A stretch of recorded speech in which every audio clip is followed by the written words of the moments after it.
Oi, gente, tudo bem? Meu nome é Maria Moreira, eu sou monitora de mídias sociais aqui na FATEC. Hoje a gente está com o professor Tiago Lucas e ele vai falar um pouquinho pra gente sobre o laboratório dele, o que ele é e tirar algumas dúvidas frequentes. Porque assim como eu, deve ter muita gente que não conhece o projeto, não sabe da importância dele. Oi, Tiago, tudo bem? Tudo bem, você, Maria? Também, conta pra gente um pouquinho sobre o que é o laboratório, o que é o projeto, qual que é a importância dele.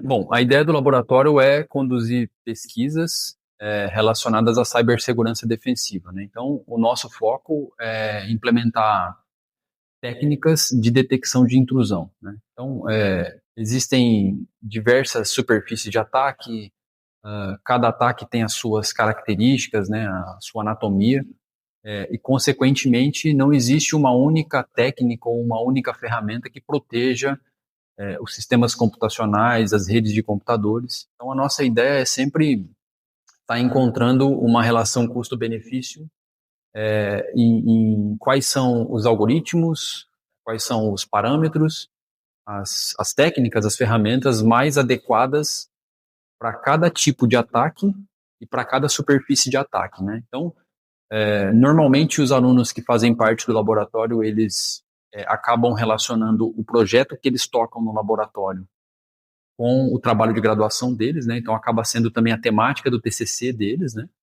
E nós temos conduzido bastante coisa interessante nesse sentido, né?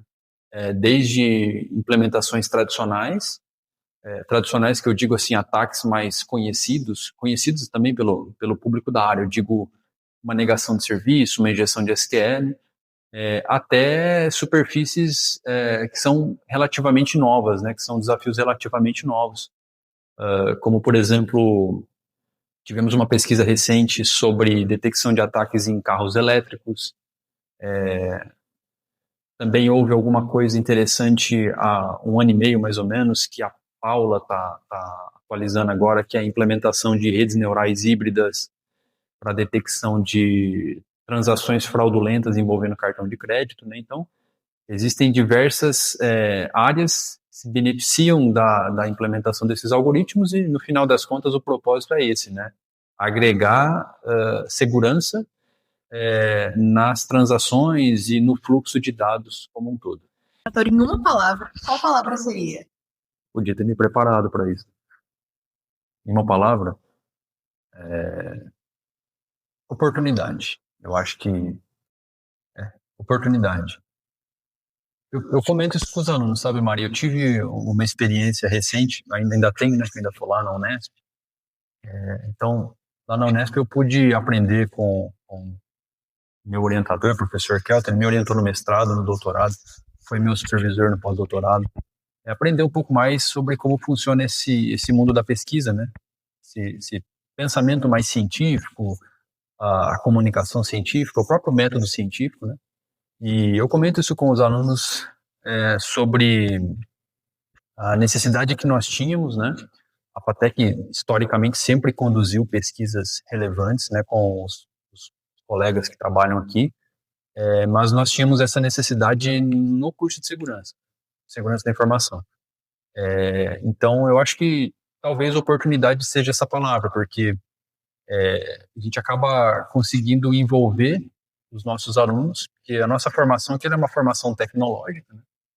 Diferente, por exemplo, de uma USP, Unicamp, a própria Unesp, que é uma formação de bacharel, né, onde existe um foco em pesquisa, mas nós somos uma instituição de ensino superior e, por sermos uma instituição de ensino superior, temos que atender os requisitos ali de ensino, pesquisa e extensão, né? Então, a gente consegue oportunizar os alunos aí nessa linha de pesquisa, porque eles acabam produzindo experimentos relevantes, né? Esse ano mesmo nós tivemos excelentes resultados, né? Nós tivemos dois periódicos internacionais, nós tivemos 7 congressos, 7 aprovações num congresso internacional de software livre. São alunos aqui da FATEC, né? São meninos e meninas que pela primeira vez estão tendo contato com a pesquisa científica, né? Com o método científico e que já estão conseguindo produzir coisas relevantes, né? Então, talvez oportunidade seja a palavra mais adequada. Pensando na palavra oportunidade, o que você acha que, no sentido de oportunidades, quais oportunidades pode ter por conta do laboratório? O que você acha que isso agrega tanto na vida acadêmica quanto na nossa vida pessoal? Bom, eu acho que agrega muito porque os alunos têm contato com o que é mais relevante hoje na computação, que é a inteligência artificial, né? E assim, popularmente, quando se fala da inteligência artificial, o pessoal já pensa em ChatGPT, Gemini e aplicações mais voltadas ao público, né, ao usuário final.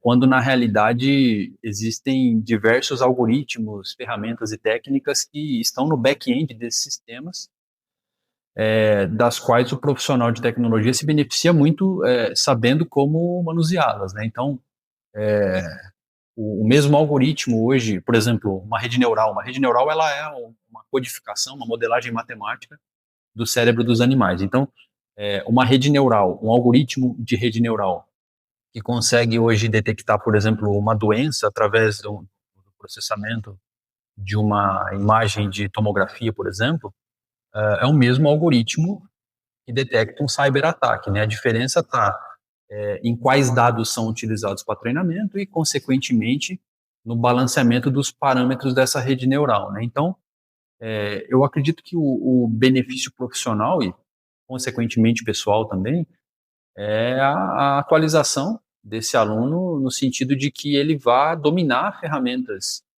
de back-end de inteligência artificial, né? Que, falando em oportunidade, né, novamente, vão oportunizar ele, consequentemente, no mercado de trabalho. Se você der uma olhada hoje, por exemplo, no LinkedIn, é muito difícil você encontrar alguma posição no mercado de tecnologia que não peça um conhecimento, ainda que básico, em aprendizagem de máquina, inteligência artificial e ciência de dados no geral, né? Thiago, conta pra gente, como que eu faço para participar do projeto? Como que eu faço para poder estar dentro do laboratório? Por exemplo, eu tenho um projeto que eu acho muito bom, mas eu não sei como dar continuidade nesse projeto. Como que eu faço?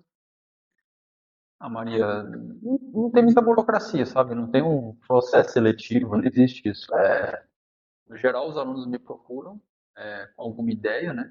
Claro que normalmente ou a gente muda ou aprimora aquela ideia, né? E, enfim, não existe um processo burocrático. Aliás, existem ideias que a princípio parecem não fazer sentido, mas que depois a gente conversando acabam gerando coisas interessantes. Vou te dar até um exemplo recente, nem tão recente, isso já tem um tempinho, acredito que uns 2 ou 3 semestres. Nós conduzimos uma pesquisa onde conseguimos detectar com um alto grau de acurácia níveis de ansiedade, estresse e depressão. Ou seja, bom, essa não é uma temática sobre a qual o laboratório se dedica, né? Ou seja, o laboratório é de cibersegurança defensiva. Mas a gente conduziu essa pesquisa recebeu menção recentemente num congresso de psicologia e deu excelentes resultados, né? Então, assim, ideias existem das mais variadas, né? E, no geral, não existe uma burocracia. Basta que o aluno me procure e a gente acaba conversando, alinhando, né? Delimitando o escopo ali, né? Para ficar mais focado no que o laboratório quer, né? E se eventualmente for muito fora da temática do laboratório, e ainda assim a gente acreditar que existem potenciais ali científicos, digo, de produção científica, né, a gente também toca essa pesquisa. Então, por exemplo, você falou que é um projeto de segurança, mas eu não preciso ser aluno de segurança para estar participando do projeto. Eu posso ser de outro curso. Hoje, acho que 80% dos alunos são de segurança, né? É porque a minha carga de aula ela é maior no curso de segurança, então tem esse contato maior com os alunos. Mas eu tenho alunos de ADS, tenho um aluno de ciência de dados conduzindo uma pesquisa, acabei lembrando você, com a sua pergunta, sobre classificação de qualidade de raça de Doberman, né, uma raça de cachorro, não tem nada a ver com cibersegurança, né?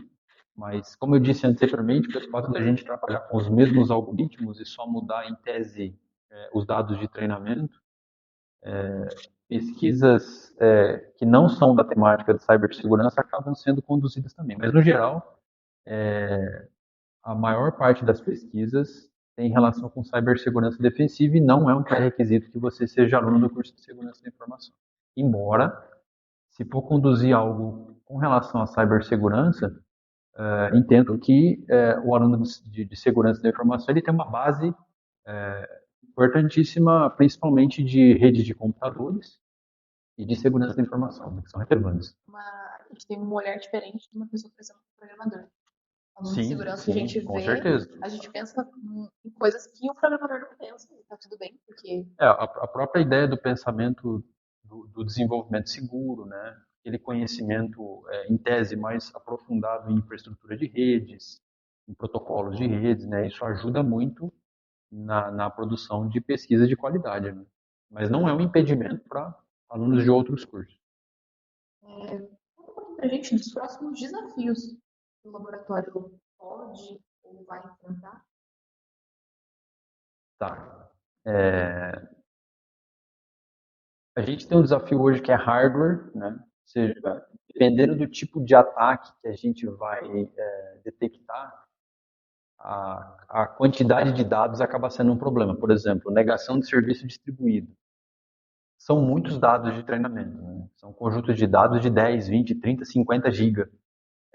Então, o hardware acaba sendo um fator limitador, embora até agora a gente tenha contornado isso treinando modelos na nuvem. Eu acho que o próximo desafio, não sei se já para o próximo ano, mas acredito que até 2027 eu quero começar a produzir algumas coisas aqui com relação à computação quântica. Eu acho que para agora não é o momento ainda, até porque eu no momento não domino essa área, mas quero me atualizar nesse sentido e a gente pensa em conduzir pesquisas com relação à computação quântica focado na cibersegurança defensiva, né? Tem uma co-orientada de mestrado, Carol Fontana, que ela tem conduzido uma pesquisa bem interessante, que é a dissertação de mestrado dela na Unesp, com relação a aprendizado federado, né? Que também está bem na fronteira dessa área, né? Mas ainda assim, eu acho que em termos de complexidade do trabalho, talvez o trabalho da Carol hoje seja o mais complexo, né? Ela é orientada do professor Kelton do Unesp, eu apenas co-oriento ela. Mas, para além desse trabalho, eu acho que a gente consegue avançar bem em termos de complexidade quando a gente começar a trabalhar com a computação quântica. Legal. Para encerrar, Thiago, se eu quiser saber um pouquinho mais sobre o DETECT, ou se eu quiser tirar alguma dúvida, como que eu faço? Bom, inclusive para o pessoal que está assistindo, se você quiser saber mais sobre as linhas de pesquisa, quais são os colegas de vocês que estão pesquisando no laboratório hoje, tem um site, né, que é o detectai.atecourinhos.edu.br. Lá tem todos os detalhes, as nossas produções recentes, né, inclusive com o link para os papers, né, se você quiser ler. E eu vou mandar o link para a Maria, você coloca lá na bio do Instagram do Segurança. Segue info. Eu vou mandar Ponto Fatec Ourinhos, né? isso, gente. Veio fazer categorias.